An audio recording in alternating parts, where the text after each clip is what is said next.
Ngiyabingelela ngegama leNkosi uJesu kuzo zonke indawo la kufinyelela khona le message ye-First Great Commandment.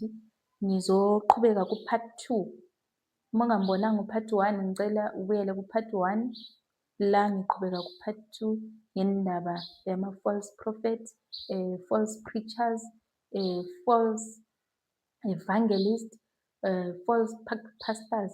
Laba abantu abathi bathunywe uNkulunkulu ngoba noma baney'phiwo zikaNkulunkulu ukuthi bezisebenzele uNkulunkulu, ngoba abaningi bagcina bedukile belandela bona. Hlolani umoya. Ngicela ukuthi ngiqhubeke ngale ncwadi le kancane nje bese ngiyayivala. Ithi ku-35 uthi 34, uJesu wathi kubo, "Ukudla kwami kungukwenza intando engithumileyo ngifeze umsebenzi wakhe." Bese ngishilo ukuthi nami lokho engimiselwe khona ukuthi ngikwenze, and mina mase ngiyenza into ngiyayenza futhi ngiyayenzisisa, angiyesabi lutho ngenxa yokuthi le nto le ziningi indawo la engidlule khona ezibuhlungu ezingenza ukuthi ngiphume enyameni ngesinye isikhathi mase ngikhuluma, ngiphume enyameni ngibe semoyeni. Enyameni ngiyabe ngisizwa i-pain, ngifila i-pain le engangiyifila ngaleso sikhathi uma ngisuswa enyameni ngibekwe emoyeni ngifundiswa into zikamoya. So mase ufunda into zikamoya zikhuluma ngomoya nangeqiniso, hhayi ngokuthandwa ngabantu, hhayi ngokuthandwa ngumfundisi othile noma ngumprofethi othile. Angeke ngikwazi ukuthi ngikuhayide noma ngikufihle uma uNkulunkulu ethi kukhulume ku-wrong, ngiyakuzonda kukhuze ebantwini bami. Kufanele ukwazi ukuthi ngiyakwenza kodwa ku-wrong, uNkulunkulu akakuthandi. Ngifeza umsebenzi wongithumileyo. Ngiyenza intando yakhe right now uma ngikhuluma ngalesi sikhathi. Uma iqhubeka le vesi ithi, "Anisho yini ukuthi izinyanga zisezine kufike ukuvuna na? Bhekani ngithi kini, phakamisani amehlo enu nibone ukuthi amasimu asemhlophe aselungele ukuvunwa. Ovunayo wamukeliswa umvuzo, abuthe isithelo. Kube ngukuphila okuphakade ukuba ohlanyelwayo athokoze, kanye novunayo. Ngokuba kulokhu liqinisile izwi lokuthi omunye uyakuhlanyela, omunye avune." Liqinisile izwi elinjalo. So, bhekani nani nibone ukuthi amasimu asenjani ngalesi sikhathi, alungele ukuvunwa. Kodwa izisebenzi zincane, isivuno siningi. Bhekani umsebenzi okufanele liwenze, eniwumiselwe uNkulunkulu ofanele niwenze manje. Izisebenzi zincane, insimu inkulu and silungele ukuvunwa. Uma ningahambi nishumayeze kukho konke okudaliweyo, angazi ukuthi nihlaleleni bathandwa. Isikhathi sokuthi nikhulume, nishumayele kukho konke okudaliweyo. Ningayamukeli konke ngoba abanye bathi Nkosi, Nkosi, kodwa uNkulunkulu akabazi. Bhekani ngezithelo zabo ukuthi benzani, abayenzi okwenzuzo yabo na? Abenzi okwenzuzo yabo na? Ngoba phela yes, kufanele ukuthi abavangeli mhlambe nabefundisi nabanye kube khona abondliwa yibandla. Kodwa awubi desperate ebandleni owokuthi noma sengifuna ukushada bathandwa, noma sengifuna ukushada sengizithi bazalwane hlanganisani, ngiyashada ngesikhathi esinje. No, angicele kuNkulunkulu umdali wento zonke. Baba, ngicela unikeze umsebenzi, mhlawumbe ngowesilisa, ngicela unikeze umsebenzi ozoyenza ukuthi ngikwazi ukushada umakoti wami ngoba manje sekuyisikhathi sokuthi ngishade. Ungahlukumezi izimvu zikaNkulunkulu, zwelana nazo izimvu zikaNkulunkulu. Makungabi umthwalo kubazalwane eze umphathi wezwi. Ngiyazi ukuthi uma ngikhuluma le nto ngesinye isikhathi kuhlala ngenye indlela kuwe njengomphathi or njengomfundisi. Kwabanye abantu angazi, ngiyabe ngikhuluma kabi, ngathi ngikhuluma kabi, kodwa yikho lokhu umoya othi ngikukhulume manje, yikho lokhu uNkulunkulu ethi ngikukhulume manje. nihlukumezelani izimvu zikaNkulunkulu. Azilinikeze ngokwesilinganiso ngokufisa kwabo ukuthi kufanele benze njani, ningabaphoqi. Kungabi ukuthi umuntu usefile engathi mayenganikelanga umfundisi ukuthi eshade, yena sewonile phambi kaNkulunkulu. No, ningabakhuthuzi, ningafaki izandla zenu emaphokethini abazalwane. Umzalwane kanikele ngothando, ngokufisa kwakhe, exhasa ukuthi nawe umuzi wakho ube muhle, uphumelele, uye phambili. Kungabi ukuthi konke kubekwa phezu kwabazalwane ukuthi ngoba uNkulunkulu wena uthe uvangele uyeka umsebenzi, mhlawumbe njengami ukuthi kufanele ngivangele. Ngesinye isikhathi mase kufanele ngithunywe ngiye kwenye indawo, umsebenzi uyanqamuka uphele. Njengamanje angisebenzi, kusafanele ngifeze umsebenzi waseSwaziland.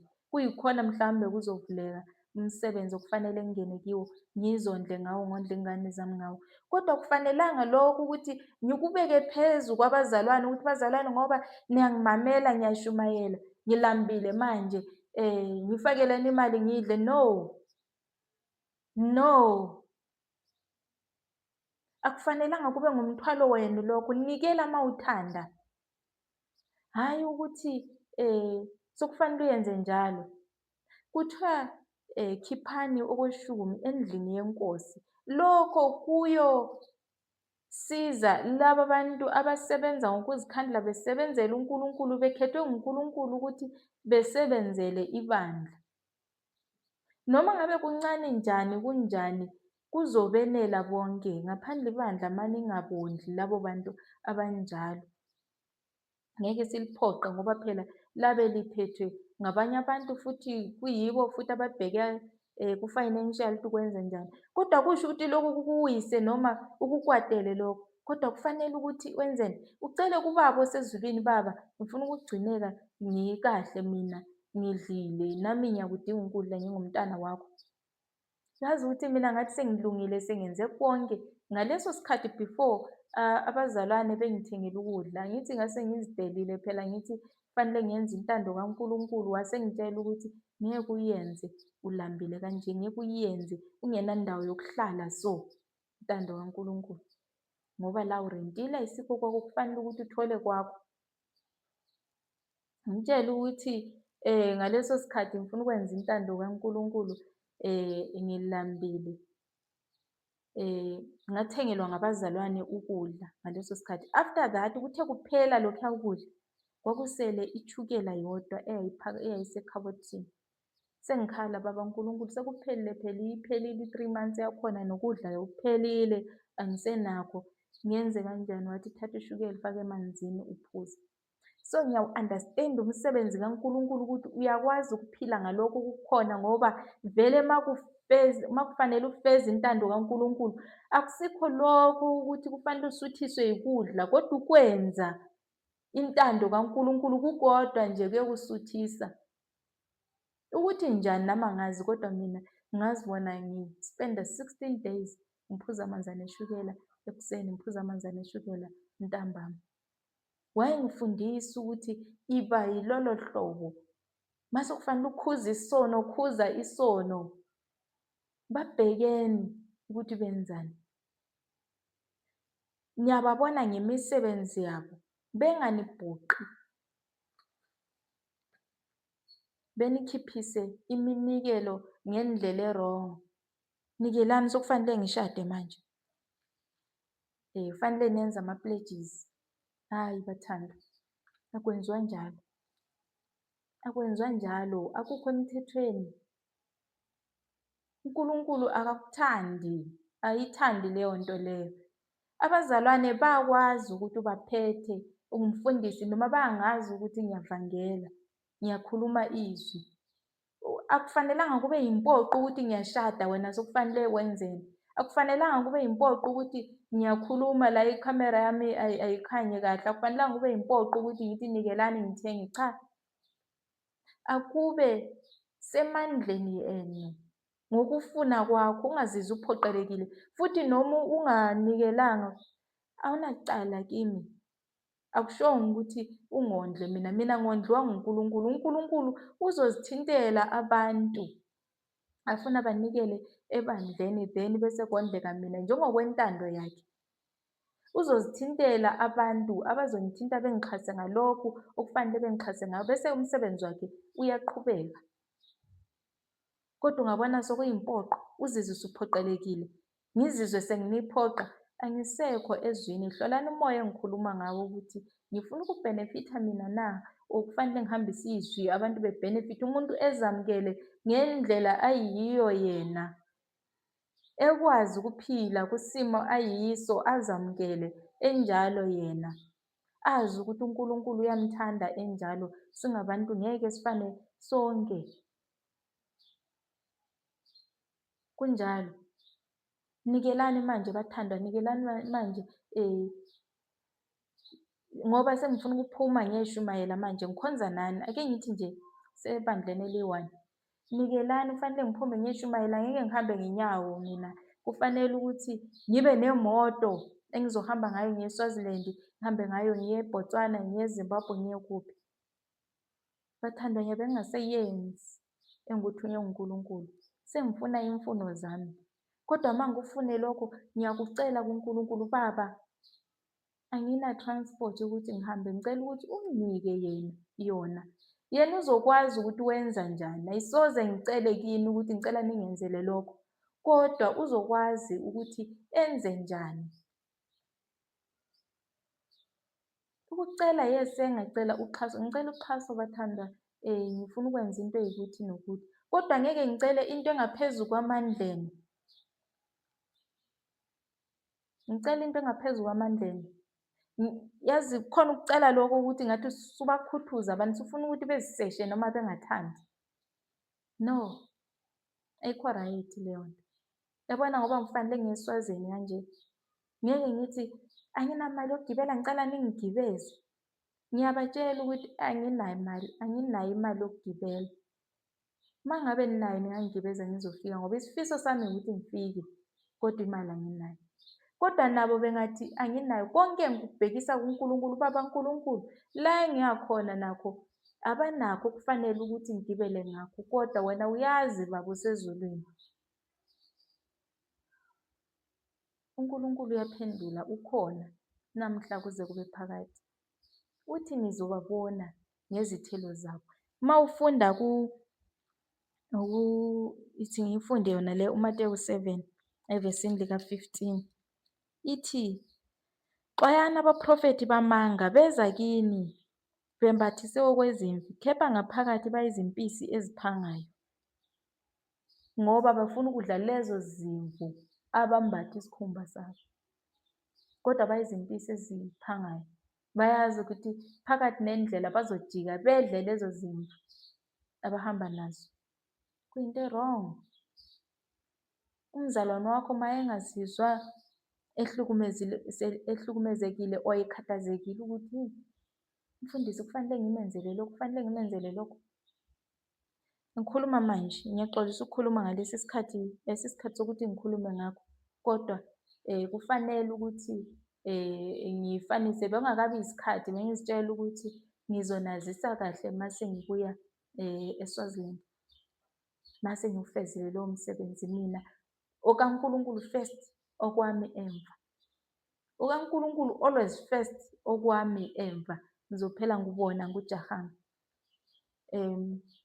Kumanje kuzoba nomsebenzi we-engagement eyami, ngoba sengivelelwe ngalotsholwa noma kungaphelelanga, ngoba ngosiko lwakithi awulotsholwa uphelelwe same time.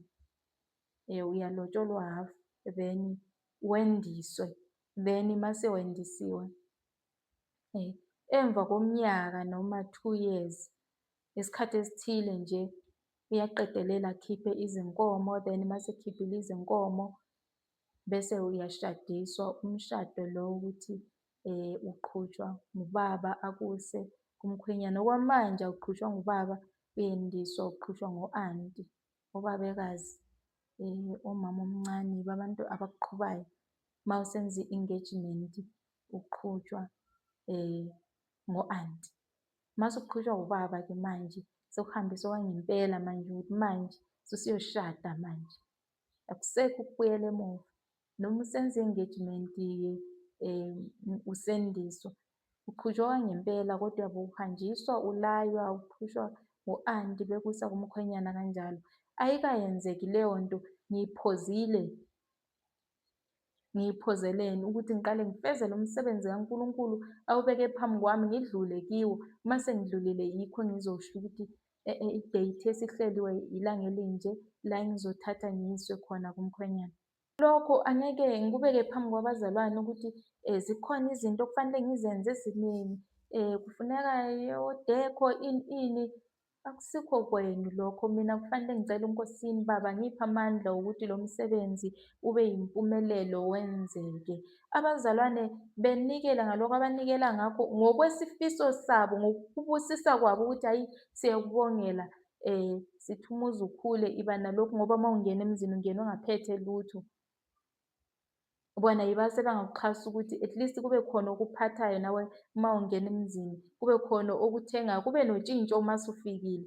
Yikho abangakwenza, kodwa ungadimandi phela ukuthi manje kufanele ningibhukhele ihholo, kufanele ningenzele kanje bazalwane ngoba mina angisebenzi. Sekungathi mina ngingumthwalo phezu kwenu. No, ayisebenzi kanjalo, ayisebenzi kanjalo. Uthi ningakhathazeki nina. Leyo level okuzoba yiyo ngalowo msebenzi, yiyo le right ekhethwe uNkulunkulu. Ngeke ngikhalele ukuthi kube nobukhazikhazi lobo obufiswa yimi, vele ngizofisa ukuthi kube nobukhazikhazi obuthile, but ayisoze ngifune lobo obufiswa yimi ukuthi kwenzeke lobo exactly. Lobo bukhazikhazi futhi ngibubeke phezu kwamahlombe ningabazalwane. Cha, akwenzeki njalo.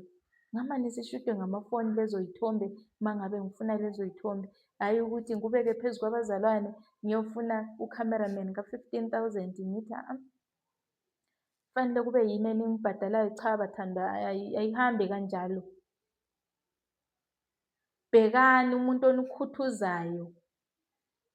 Bhekani abaprofethi bamanga nizobabona imisebenzi yabo, uyobe eshumayela iqiniso njengoba ngisenza. Kodwa nizobona uma senginikhuthuza ukuthi uyabona le misebenzi akuyona. Vezani izithelo zokuphenduka. Uma ngishumayela iqiniso akuphinde kuvele futhi nezithelo zokuphenduka. Kungabi ukuthi ngishumayela iqiniso kodwa izithelo akusizo mane zihlukumeza izimvu zikaNkulunkulu. Kanti ngiyimve njani ehlukumeza ezinye?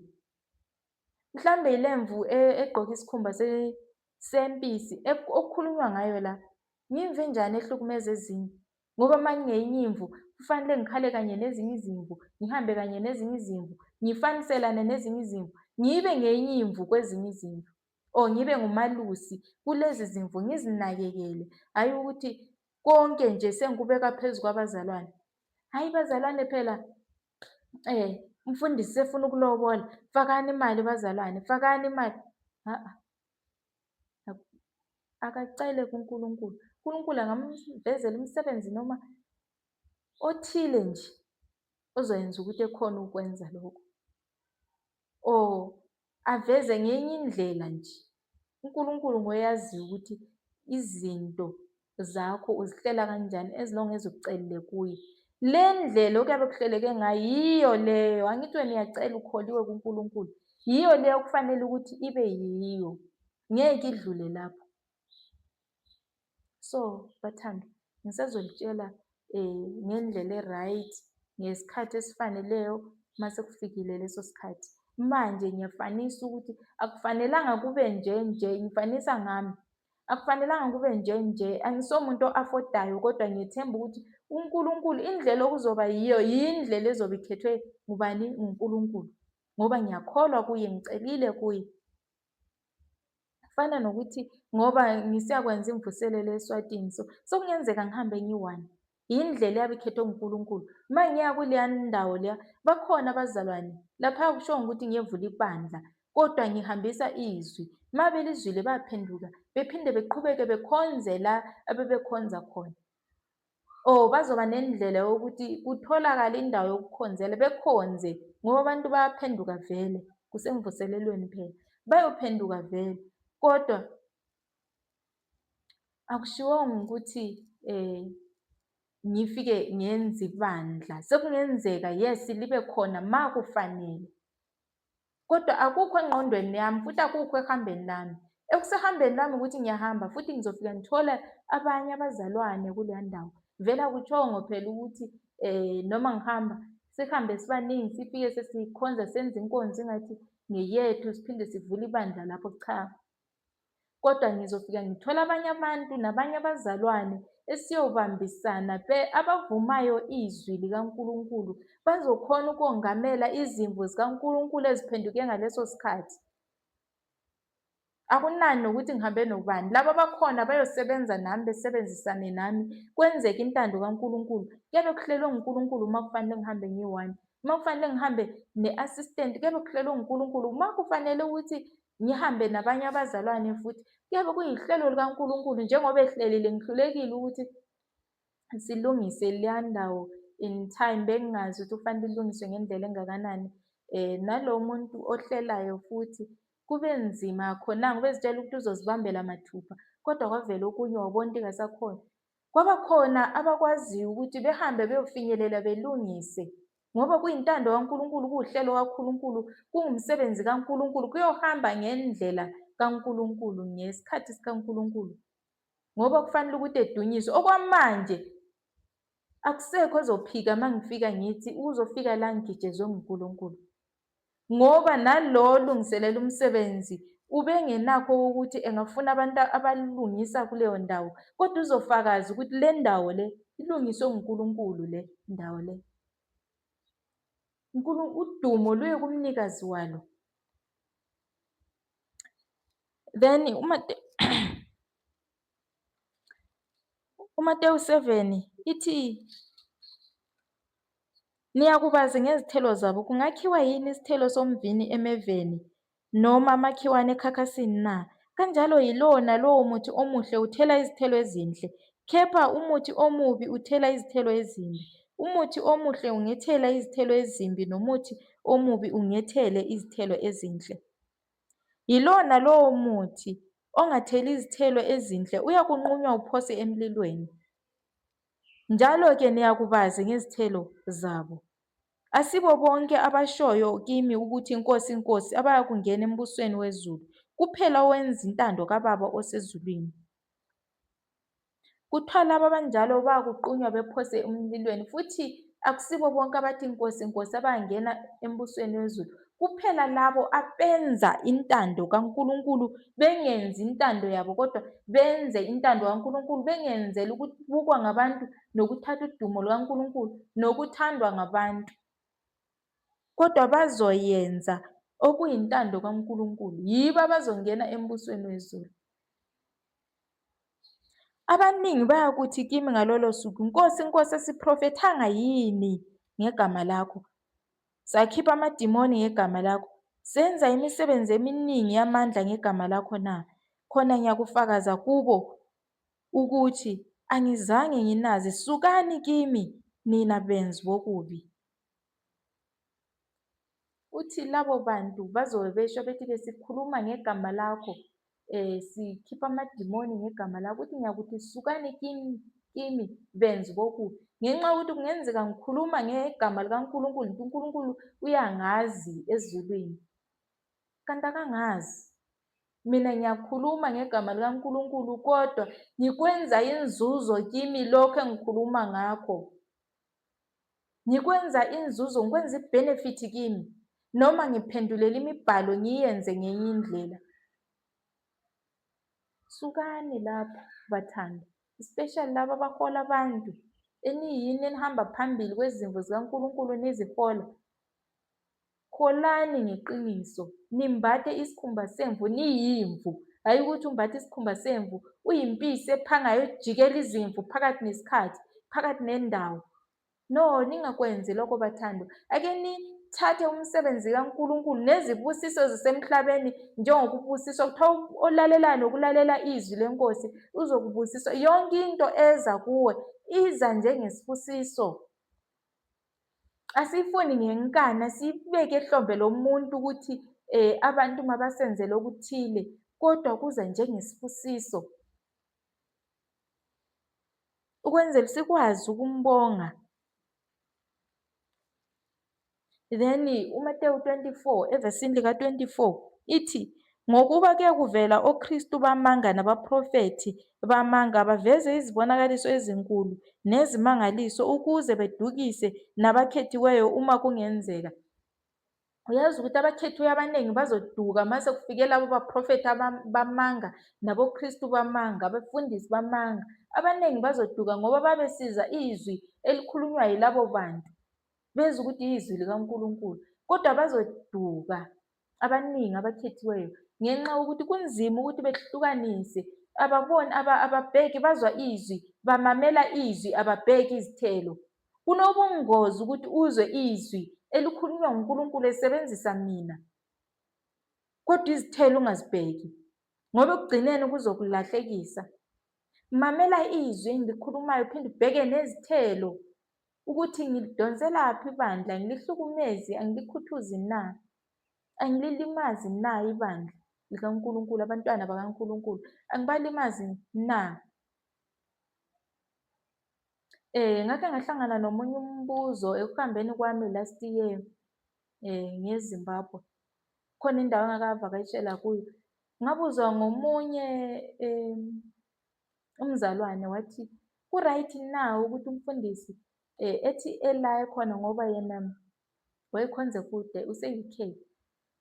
Ku-right na ukuthi umfundisi ebe kwelinye izwe asitshele ukuthi ngifuna ukungena ku-first class yendiza, ngiza lapho. Mangifika ngifuna ukuhlala ehoteleni ethile, i-guest house ethile, uyazikhethela futhi ebizayo. Ukudla kwami ngidla endaweni enje, kuyabiza konke. Mayethi uyali-calculate-ela ukuthi ukuze nginivakashele nje kufuneka 30,000 euro. Uthi lesi khathi akukho nomuntu ohola 30,000 euro enkonzweni. Uthi sikhiphe imali iphelele ku-12,000 euro. Uma iphelela ku-12,000 euro, iyakhona leyo mali ukuthi engagibela indiza, i-flight nje affordable, neklasi futhi yangazi iklasi affordable, aphinde alale nasehoteleni affordable. Uyakhona ukuthi leyo mali 12,000 iyenela zonke lezo zinto, kodwa yena uzobafuna more. Uma bengathi ayi sikhona ukuhlanganisa 12,000, uthi angikhona ukuza lapho, angikho kuleyo level, angikho kuleyo class. Wenzani izimvu zikaNkulunkulu, awuzilimazi na? Noma sebezikhuthuzile-ke bazisesha bakhona ukuthi benze leyo 30,000 euro. Uma ufika uyasho ukuthi manje sekuwumnikelo. Abanama-500 euro ngiqala ngabo, naba-more than 500 euro ngiyabathandazela. Abane-400, abane-300 or 3 something, abane-200, abane-100 euro. Mase une-50 euro nje abasakuthandazeli. Bathandwa, uNkulunkulu ngiqinisile ukuthi nizokhuluma izwi lakhe kodwa ekugcineni ethi anginazi. Ngenxa yezenzo zenu enizenzayo nilahlekisa abantwana bakaNkulunkulu. Kumanje bazizwe engathi bona abakhonzi kahle ngokweqiniso. Bazizwe engathi abamenzele okwaneleyo uNkulunkulu, kanti yini uNkulunkulu okufanele yenzelwe yona? Uthi lezi zinyoni nalezo zinyamazana akusizo zami na, ngezami mangabe ngilambile ngizohlaba oyi-1 ngidle. uNkulunkulu mangabe ulambile kukhona angakwenza ukuthi edle ngoba konke ngokwakhe. Kodwa manje lina mase niqala ukukhuthuza abazalwane kube ngathi benzela uNkulunkulu, kube bebe besenzela nina. Iphambene nezwi likaNkulunkulu. Anisebenzi kahle, anikho endleleni kaNkulunkulu. Yenzani okufunwa nguNkulunkulu ngendlela kaNkulunkulu. Ngithe namhlanje angikhulumela ukuthi ngithandwe ngabantu noma ngikhuluma into engithunywe nguNkulunkulu ukuthi ngiyikhulume. Ngikhulumela ukufeza intando kaNkulunkulu nomsebenzi kaNkulunkulu okuthiwe ngiwenze, okuthiwe ngikhuze la engikhuza khona. Ngikhulumela ukulimukisa ukuthi lento le eniyenzayo, ngikhulumela ukulimukisa lezi zimvu eliziholayo ukuthi wena mvu oholwayo yilaba abakuholayo, nanzelela ukuthi bahamba njani phambi kwakho. nanzelela ukuthi bakuhola ngayiphi indlela. uNkulunkulu akadingi ukuthi kube khona omenzela khona ukuthi akwenzele izinto noma akukhumbule. Uthandaze nje, ukholwe nguye. Udinga umuntu okholwayo, othembeke kuye nothembela kuye. uNkulunkulu uyaphendula wonke umuntu ngamunye ngamunye. Umusa wakhe usanele sonke. Ngegama leNkosi uJesu. Ithe incwadi, hlolani omoya, ngu-1 John 4 evesini lika-1, ngoba baningi omoya abaphumela ezweni. Ngicela ukuthi ngivale ngayo leyo ncwadi ekaJohn 4:9 ithi, inhloko yombhalo, hlolani omoya. Bathandekayo, maningakholwa yibo bonke omoya, kepha hlolani omoya ukuthi bangabakaNkulunkulu yini, ngokuba baningi abaprofethi bamanga abaphumele ezweni. Yazini ukuthi baningi abaprofethi bamanga abaphumele ezweni, nabafundisi bamanga abaphumele ezweni. uMateyu 24 uthi nizababona kwemisebenzi yabo, benza imisebenzi emikhulu nezibonakaliso ezinkulu ezesabekayo. Kuningi abazobe bekwenza, kodwa bhekani izithelo zabo. Wathi vele masikholwa nguye sizothi intaba suka la uye laphaya, kodwa bhekani izithelo zalowo muntu othi intaba suka la uye laphaya. Ubheke ukuthi zi-right yizo na lezo zithelo, ngoba uthi bhekani izithelo. Then uJohane uthi vezani izithelo zokuphenduka, mayethi phendukani umbuso wezulu ususondele. Bathi senze njani na? Uthi ningathathi lutho ngendluzula. Izithelo zokuphenduka lezo, sokuqala nje, ningathathi lutho ngendluzula. Bhekani labo bantu abathatha izinto ngendluzula yini, abenza ingani khona into okufanele ube nayo. Nikhumbule ukuthi uNkulunkulu uthe ni-avoide izithixo. Ku-next episode ngizokhuluma ngezithixo, ukuthi izithixo yiziphi naziphi, kwenzakalani, ukwenzela ukuthi nibe aware abaprofethi bamanga, uma nabefundisi bamanga, uma sebeninikeza izithixo, nazi ukuthi leso isithixo. Ngisho nezinyanga enihamba kizo, nibe aware ma sezininikeza izithixo, nibe kwazi ukuthi yizithixo lezi. Ngegama leNkosi uJesu. Siyohlangana ku-next episode.